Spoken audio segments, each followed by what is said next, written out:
Hi, this is Mark Graven, a senior advisor with KaiNexus. Welcome to the KaiNexus Continuous Improvement Podcast. Today, I am reading a blog post written by fellow KaiNexian and one of our leaders, Maggie Millard. It's titled, "What is the Continuous Improvement Model and How Does it Drive Business Success?" If you'd like to read the blog post, share it with others, comment, look for a link in the show notes. Here we go with the post. In summary, before we dig into the details, the continuous improvement model is a systematic approach where organizations constantly implement small incremental improvements to services, products, and processes. Built on 7 core principles, this model enables businesses of any size to reduce waste, increase efficiency, and engage employees in meaningful change that directly supports strategic goals. So why do successful companies choose continuous improvement over major overhauls, or we might say relying only on major overhauls? Businesses use a host of methodologies to bring structure to the process of identifying and acting upon opportunities for improvement. You might be familiar with Six Sigma, Kaizen, Lean, the Toyota Production System, and others. Although these methodologies differ in some ways, the foundation of each is the continuous improvement model. The continuous improvement model reflects the idea that organizations should constantly implement incremental improvements to their services, products, and processes. This approach applies to every industry and size of business. Key benefits include reduced employee resistance to change, lower implementation costs, faster time to see results, increased employee engagement, and measurable impact on business outcomes. And embedded in the blog post is a video that dives into this. Again, you can find a link to that in the show notes. So what are the 7 core principles of the continuous improvement model? I'll go through all 7 first, and then we'll dig into each. 1, why must standard work be defined first? The first principle answers that. 2, how do small changes create big impact? 3, why should employee ideas guide improvement work? 4, how do incremental improvements keep costs low? 5, how does employee ownership drive successful change? 6, why must improvement work align with strategic goals? And 7, how should you measure and share improvement impact? Okay, so let's answer those 7 questions with some core principles. So the first principle is that standard work must be defined. And this is often overlooked, but it's the bedrock of continuous improvement. Standard work is the current best practice for any activity or process. Essential characteristics of standard work include 1, that it's well documented, clear, detailed procedures that anyone can follow. 2, it's created by operators, developed by the people who actually perform the work, and they're probably going to get help from managers or engineers, but the people doing the work are best positioned to create standardized work. 3, it's readily accessible, which means it's available at the point where work happens. And 4, a living document, updated as improvements are implemented. That's key. Standard work becomes the foundation upon which improvement happens. When there is a suggested improvement, the team begins a structured cycle such as PDSA or DMAIC to test potential adjustments to the standard. If the change results in a measurable, sustainable impact, the standard is updated and the process starts again with the subsequent improvement idea. 2, let's talk about small changes and big impact. This element of improvement culture is essential because significant changes often feel kind of scary or destabilizing in organizations. So why small-scale changes work better? 1, it's less threatening. Employees feel more comfortable with minor adjustments. 2, faster implementation. There's no need to wait for strategic initiatives or major releases. 3, lower risk. Smaller changes mean smaller potential failures, which I would add could be framed as learning opportunities. And then 4, a higher success rate. It's easier to test, measure, and refine our small changes. Any idea that eliminates waste, speeds production times, reduces defects, or allows employees to develop new skills is worth exploring. In addition, this approach opens the door to considering small-scale proposals to improve processes and enable employees to do their best work. 3, about employee ideas guiding improvement work. The continuous improvement model relies greatly on employees, not just leadership, to identify opportunities for improvement. This bottom-up improvement model is effective because employees are closest to the problems and thus better equipped to solve them. The power of employee-driven improvement. Consider this example. Ask employees for ideas to revolutionize patient care or create brand new product lines, and you'll get limited input. People are focused on their daily work, and it's hard to conceptualize or articulate monumental changes. Instead, ask people what improvements could save them 5 minutes a day. Then empower them to implement those improvements and share them with others doing similar work. The math is compelling. Let's say 10 employees each contribute one 5-minute improvement. You share all 10 improvements with 100 other employees. Each of the 100 employees saves 50 minutes daily, and the total impact is 3.4 years of saved labor and work just from 10 ideas that are spread. As an alternative, you can ask people, what keeps you from doing your best work? What gets in the way? What bugs you? Most complaints represent gaps between the current state and the employee's vision of how things should work. These complaints often include specific solutions. If we could just do X, Y, and Z, the problem would be solved. Now, notice a key word in that sentence, they. When employees feel disempowered, they wait for management to recognize and fix problems. Leaders who embrace continuous improvement transform complaints into improvement opportunities by giving employees the opportunity and processes for reporting and acting on their ideas. Embedded in the blog post also is a link to a free webinar, a recording that you can watch. It's titled 6 Key Steps to Create a Culture of Improvement. Again, look for the link to the blog post in this episode's show notes. Fourth point, how do incremental improvements keep costs low? Well, employees tend to focus on small changes that can be accomplished without much expense.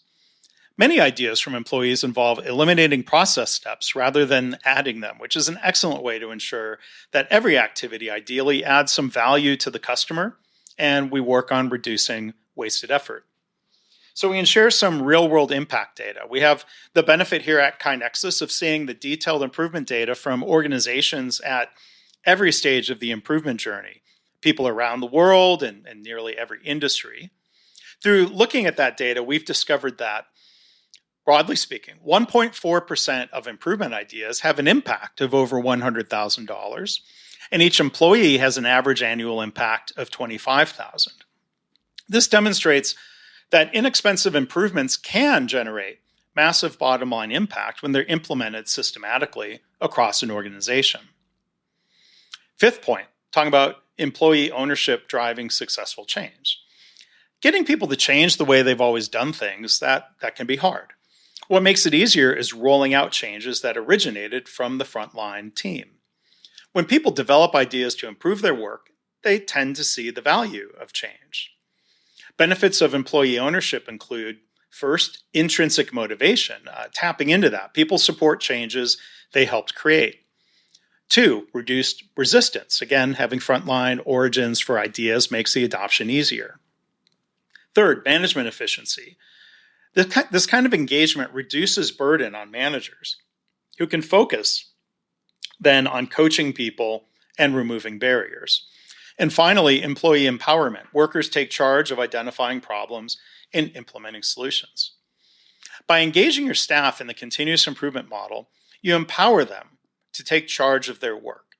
As a result, they can identify problems or opportunities for improvement, follow through on implementing their ideas, take credit for the work, and see a measurable impact from their efforts. This way, the sole burden of improvement and process management is lifted from managers, who can then spend their time more effectively coaching staff on improvement techniques and, again, removing barriers to implementing changes. For more information about overcoming what's often labeled as resistance to change, there's another free webinar that you can check out called The Science Behind Resistance to Change. Again, look in the show notes. 6, why is it important that improvement work aligns with strategic goals? Well, While daily improvement is employee-led, priorities are decided based on the organization's strategic goals. Through a process called policy deployment or sometimes strategy deployment, or in Japanese, Hoshinkanri, the organization's long-term and annual goals are cascaded from the top level through different departments and down to the individual employee level. Aligning objectives this way serves multiple purposes. First is simplified decision making. The benefit there is that everyone understands critical priorities, and the impact is having a consistent focus across the organization. A second purpose is having connected daily work. The benefit is that employees see how their work supports the bigger picture, and the impact includes increased emotional investment. And a third purpose is having a clear purpose. The benefit is that people understand the why behind their work and their improvement, and the impact includes enhanced motivation and engagement. This alignment ensures that continuous improvement efforts contribute directly to the organization's success rather than becoming just random acts of improvement. And then seventh, we're talking about measuring and sharing improvement impact. If you look at the metrics most often used to measure an organization's results, you'll uncover a robust reporting framework that's based on financial results. Profitability, earnings, and expenses are apparent indicators of a company's success. In addition to financial results, most companies have measurements around customer satisfaction, human resources, and compliance. Continuous improvement has the potential to improve every one of these and other organizational effectiveness measures that one might track. While many organizations track the ultimate artifacts of improvement work, only some do a great job of tying improvement activities to the final business results.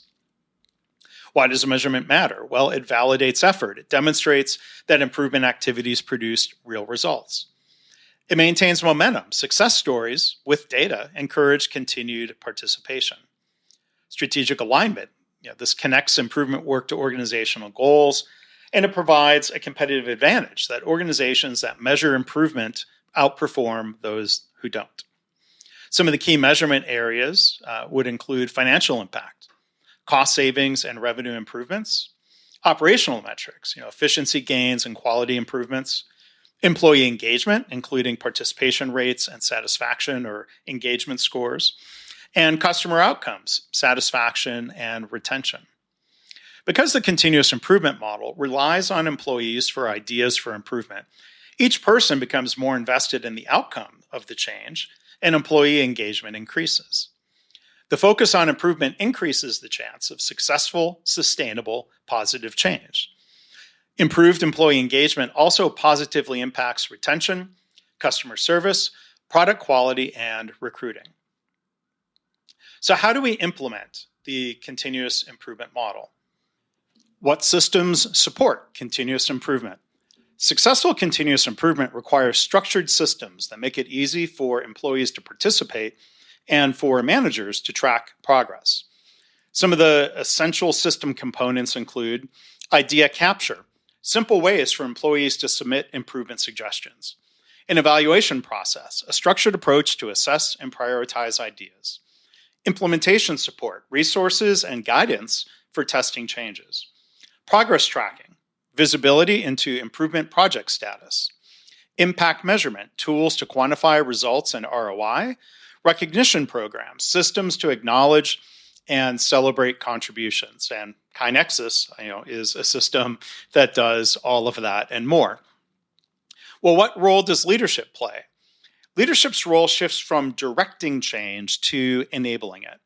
Effective leaders in continuous improvement organizations create the environment. This means establishing clear expectations for participation in improvement, providing training on improvement methodologies, removing barriers to implementation, and celebrating successes and learning from failures.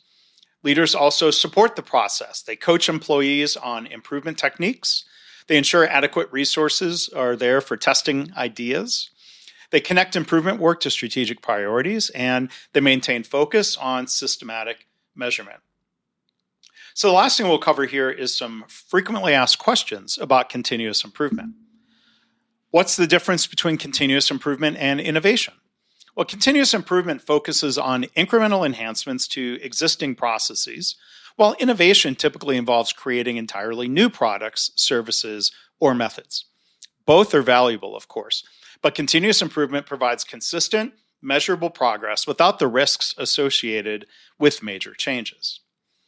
Continuous improvement work in service industries? Well, yes. Continuous improvement applies to any organization with processes. That's every business. Service industries often see dramatic results because many improvements focus on reducing wait times, improving communication, and eliminating redundant steps.